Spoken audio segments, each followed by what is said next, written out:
Good morning mga kainiting TV. Narito na ang ating weather update ngayong umaga ng July 15, 8 AM hanggang 5 PM. Ang ating minomonitor na sama ng panahon sa silangan ng Mindanao ay bahagya pong humina pero hindi pa po natin inaalis ang posibilidad na magiging LPA ito ngayong susunod na mga araw. Ang habagat pa rin ang nakakaapekto sa western sections ng Southern Luzon, Visayas at Mindanao. Dahil dito magiging maulap ang kalangitan, may kalat-kalat na pagulan, pagkulog at pagkidlat sa bahagi po ng Bataan, NCR, Cavite, Batangas, bahagi po ng Quezon, Mimaropa at Davao Region.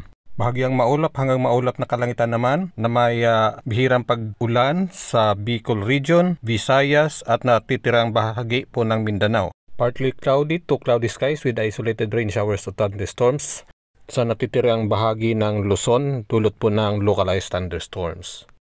Please paki-share.